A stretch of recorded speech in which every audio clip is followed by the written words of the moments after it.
വരാൻ പോകുന്ന തിരഞ്ഞെടുപ്പിനെ വളരെ ശ്രദ്ധയോടെയാണ് കേരളം ഉറ്റുനോക്കുന്നത്. പല മണ്ഡലങ്ങളിലെയും സ്ഥാനാർത്ഥികൾ തന്നെയാണ് ഇതിന്റെ പ്രധാന കാരണവും. കൂറുമാറിയവരും പിന്നിൽ നിന്ന് കുത്തിയവരുമെല്ലാം ഒരു കുടക്കീഴിൽ എത്തി നിൽക്കുമ്പോൾ ഈ തിരഞ്ഞെടുപ്പിനും മാറ്റുകൂടുകയാണ്. ഇനി ബേപ്പൂരും മാറും, നമുക്ക് ഒരുമിച്ച് നിൽക്കാമെന്ന മുദ്രാവാക്യത്തോടെ പോസ്റ്ററുകൾ നിരത്തി തൃണമൂൽ കോൺഗ്രസ് നേതാവ് PV അൻവറും വലിയ ചർച്ചാ വിഷയമായിരിക്കുകയാണ്. ബേപ്പൂരിന്റെ മണ്ണിലാണ് അൻവർ ഇത്തവണ സ്ഥാനാർത്ഥിക്കൊടി നാട്ടിയിരിക്കുന്നത്. റീൽസ് മാറി റിയാലിറ്റി വരും, ബേപ്പൂരിൽ എല്ലാ ഇസങ്ങളും അവസാനിക്കും എന്നിങ്ങനെയൊക്കെയുള്ള വെല്ലുവിളികളാണ് അൻവർ നടത്തിയിരിക്കുന്നത്. ബേപ്പൂരിൽ എല്ലാ വിഭാഗങ്ങളിലും വികസനം ആവശ്യമാണെന്നും അൻവർ പറഞ്ഞു വെക്കുന്നുണ്ട്. അതിൽ അദ്ദേഹം എടുത്തു പറഞ്ഞ ചില ഭാഗങ്ങളാണ് ഗവൺമെന്റ് കോളേജുകളും കുടിവെള്ളവും ചികിത്സയും. ഇത് മൂന്നുമില്ലാത്ത നാടാണ് ബേപ്പൂർ എന്നാണ് അൻവർ ചൂണ്ടിക്കാണിച്ചിരിക്കുന്നത്. ആഴ്ചയിൽ 2 ദിവസം മാത്രമാണ് കുടിവെള്ളം ലഭിക്കുന്നത്. ഒരു കിണർ കുത്തി മോട്ടോർ വെച്ചാൽ പരിഹാരം ഉണ്ടാകുമെന്നും അതിനുപോലും സർക്കാർ മുതിരില്ല എന്നും PV അൻവർ എടുത്തു പറഞ്ഞിരിക്കുകയാണ്. ആദ്യം സ്വന്തം പാർട്ടിയെ കുത്തി, മണ്ഡലത്തിൽ നിന്നും രാജിവെച്ചു.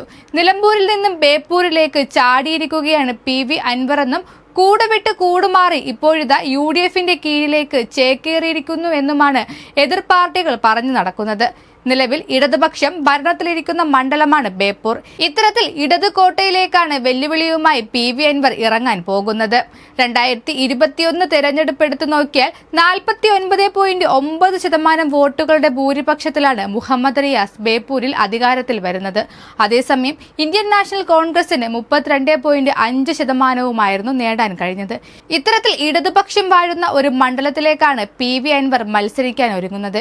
എങ്കിലും ബേപ്പൂരിനെ കൊണ്ടാണോ ഇത്തരമൊരു തീരുമാനത്തിലേക്ക് PV അൻവർ എത്തിയതെന്ന് ചിന്തിക്കേണ്ടിയിരിക്കുന്നു. ഇനി വരാനിരിക്കുന്ന തെരഞ്ഞെടുപ്പിനെ ബേപ്പൂരിലെ ജനങ്ങൾ എങ്ങനെ നോക്കി കാണുന്നുവെന്നതും അൻവറിന്റെ വിജയത്തിൽ നിർണായക പങ്കുവഹിക്കും.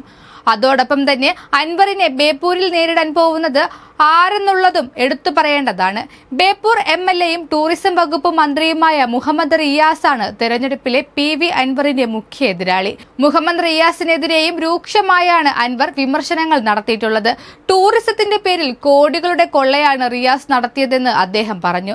പാരസിറ്റാമോൾ ഇല്ലാതെ ആശുപത്രികളിൽ ഒരുപാട് രോഗികൾ ബുദ്ധിമുട്ട് അനുഭവിക്കുമ്പോൾ 25 കോടി മുടക്കി റിയാസ് ബേപ്പൂരിൽ ഉത്സവം നടത്തിയെന്നും PV അൻവർ ആരോപിച്ചിരുന്നു.